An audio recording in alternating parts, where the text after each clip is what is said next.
نبی پاک صلی اللہ تعالیٰ علیہ وآلہ وسلم سے امت کا جذباتی رشتہ ہے. یہ پہلے دن سے ہی ابو جہل کب منع کرتا تھا کسی مسلمان کو کہ خانہ کعبہ میں نماز نہ پڑھو، کہتا پڑھو. حضرت صہیب ابن سنان رومی سے اس نے کہا کہ آپ اپنے طریقے کے مطابق، مسلمانوں کے طریقے کے مطابق کعبے کے اندر نماز پڑھیں، جو مرضی کریں. روکتے تو وہ نبی پاک کے قریب جانے سے تھے.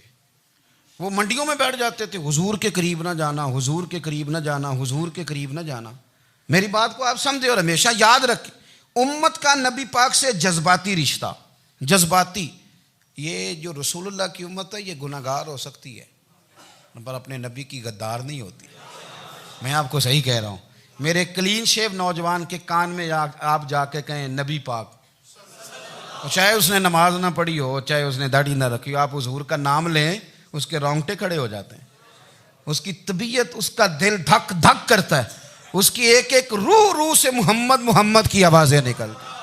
یہ فیض ہے رسول پاک کا اور یہ کرم ہے اللہ کا اس امت کے ساتھ. امیر ملت پیر جماعت علی شاہ صاحب محدث علی پوری فرماتے ہیں ایک جگہ ہندوؤں کا جلسہ تھا، ہندو پنڈت تقریر کر رہا تھا. اس نے نبی پاک صلی اللہ علیہ وسلم کی شان میں معاذ اللہ کو بے ادبی کر دی. مسلمان تھے ہی نہیں. ایک مسلمان تھا، وہ ملنگ نہیں ہوتے دوری ڈنڈے والے، اس کے پر رنگین ڈنڈا تھا، وہ کہیں دور بیٹھا تھا. تو اس نے سن لی اسپیکر چل رہا تھا، تو وہ ڈنڈا لے کے تو سٹیج پہ چڑھ آیا. وہ کہتا ہے میں نے پنڈت کے سر میں مارا ایک ہی ہے پر مارا ذرا صحیح کر کے. وہ ڈھیر ہو گیا، لوگوں نے گرفتار کر لیا، جیل میں چلا گیا. پیر صاحب کہتے ہیں میں ملنے گیا، بندے کو بسم اللہ بھی سیدھی نہیں پڑھنی آتی، سورۃ اخلاص بھی ٹھیک نہیں آتی، اسے ربنا آتی نہ دعا نہیں کر سکتا، ملنگ ہے. میں ملنے گیا اور میں نے کہا یار نہ تو نماز پڑھے، نہ داڑھی رکھے، نہ تو مسجد جائے، پر تو نے کمال کر دی. تو کہتے ہیں پیر صاحب چھم چھم رویا اور پنجابی میں کہنے لگا پیر صاحب میں گناہگار ہاں پر اپنے نبی دا غدار تے نہیں نا. یہ گناہگار اور غدار میں فرق ہوتا ہے. میں گناہگار ہوں پر یہ تو نہیں نا کسی کی ضرورت کہ میرے سامنے میرے نبی کے بارے میں بات کر جائے اور ساڈی اچھی تے سچی سرکار نو گل کر جائے. یہ بات آپ سمجھیں. دشمن احمد پہ شدت کیجئے، ملحدوں سے کیا مروت کیجئے، شرک ٹھہرے جس میں تعظیم رسول، اس برے مذہب پہ لعنت کیجئے، اور مثل فارض زلزلے ہوں نجد میں ذکر آیات ولادت کیجئے، اور یا رسول اللہ کی کثرت کیجئے. نبی پاک کا پیار امت کے لیے سرمایہ حیات ہے. رسول پاک کے ساتھ امت کا والہانہ رشتہ ہے. نبی پاک کے ساتھ والے حضرت خبیب کو گرفتار کر لیا مکے والوں نے. اس وقت غربت تھی اسلام پر. مکے میں سارے لوگ کٹھے ہو گئے اور چوک میں پھانسی دینے لگے حضرت خبیب کو. کہنا آسان ہے، کرنا بڑا مشکل ہے. بندہ جیل میں الجھ جائے تو میں نے بڑے بڑے سیانے لوگ معافیاں مانگتے دیکھے، بڑے بڑے لوگ کہتے دیکھے ہیں کہ یہ کام بڑا. قید تنہائی بذات خود ایک مصیبت ہے. آپ کو اکیلا رہنا پڑ جائے نا، یہ لاک ڈاؤن ہوا ہے تو لوگ نفسیاتی مریض بن گئے. اکیلے رہنا، تنہا رہنا کوئی چھوٹا کام ہے. حضرت خبیب اکیلے اور مکے کا دور اور چاروں جانب کافر، اور چوک میں جب پھانسی پہ لٹکایا جانے لگا تو ابو سفیان بولے اور بول کے کہنے لگے یار بندہ کوئی کام کر کے بڑا پچھتاتا بھی ہے کہ یار نتیجہ کیا نکلا. تو معاذ اللہ آپ کا بھی نتیجہ تو پھانسی ہے، تو آپ کا کیا خیال ہے؟ یہ آپ یقین کریں کہ لوگ صحیح صحیح ساتھ چلتے ہیں، تھوڑی سی دشواری اٹھانی پڑ جائے تو کہتے ہیں میں گاڑی ٹھیک تھا، پر انہی پتھروں پہ چل کے اگر آ سکو تو آؤ. میرے گھر کے راستے میں کوئی کہکشاں نہیں ہے. لوگ نا میٹھا میٹھا کھانا چاہتے ہیں، تھوڑا کڑوا آ جائے تو مصیبت بن جاتی. کہتے ہیں سارے ہی فلانے سے پیار کریں گے تو میں کروں گا، سارے مخالفت بھی کریں گے تو ہم انشاءاللہ پیار ہی کریں گے. یہ کیا بات ہوئی کہ ہم زمانے کا رنگ دیکھ کے چلیں گے؟ اب بعض لوگ پچھتا رہے ہوتے ہیں. حضرت خبیب سے کہا ابو سفیان نے، ابھی کلمہ نہیں پڑھتے تھے، کہنے لگے تو اس وقت پھانسی پہ لٹک رہا ہے اور تیرے نبی مدینے میں اور آرام میں، اور ان کے صحابہ آرام میں، اہل بیت گھر میں.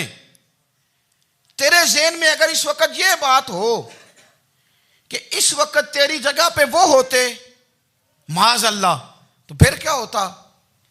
مجمع غیروں کا، علاقہ غیروں کا. یہ ٹائم آیا تھا اب نعرہ رسالت لگانے کا.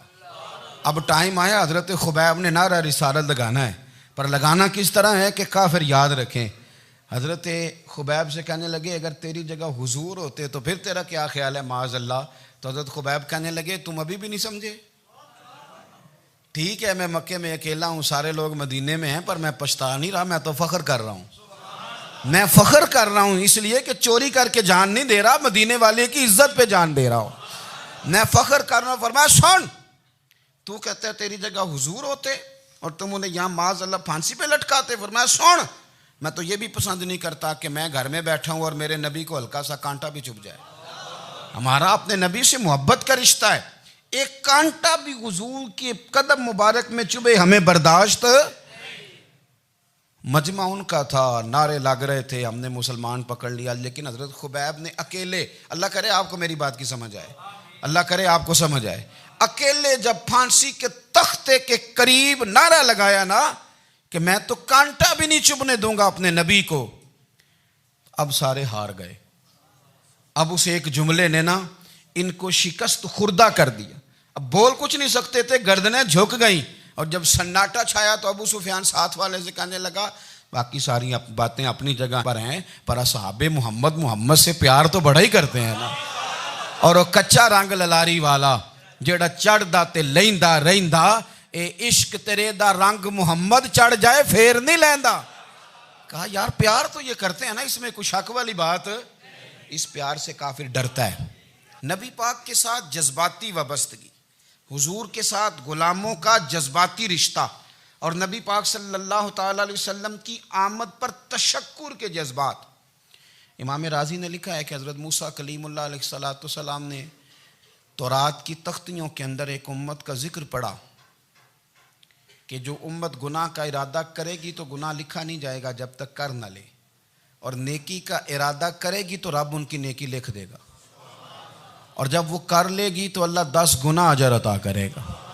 اور وہ ایسی امت ہوگی کہ جن کے چہرے قیامت کے دن نور کی طرح چمکیں گے، اور وہ امت ہوگی جن کی اللہ تعالیٰ زمین ساری پاک فرما دے گا، جہاں نماز پڑھیں گے نماز ہو جائے گی.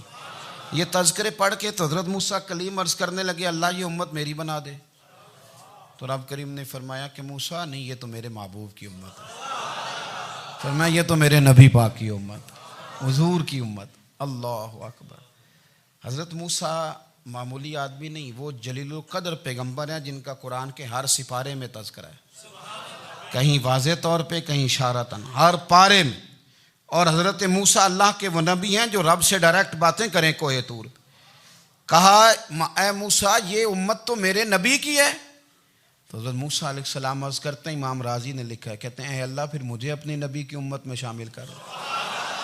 وہ یار ہمیں لوگ کہتے ہیں میلاد نہ مناؤ، جس امت میں آنے کے لیے حضرت موسیٰ نے دعا مانگی، جس محبوب کی غلامی کے لیے، ہمیں تو دعا بھی کوئی نہیں مانگنی پڑی، اللہ نے فضل سے ہی مدینے والے کا غلام بنا دیا. تو ہم حضور کے تذکرے نہ کریں، ہم تشکر نہ کریں، ہم نبی پاک صلی اللہ تعالی وسلم کی نعت نہ پڑھیں، ہم حضور کے آنے پر جشن کا اظہار نہ کریں. ہر وہ جائز طریقہ جس سے اظہار خوشی ہو سکے وہ میلاد پہ کرنا چاہیے، اور اس کے لیے اسباب بنانے چاہیے. امت کا ایک جذباتی انداز ہونا چاہیے نبی پاک کے ساتھ.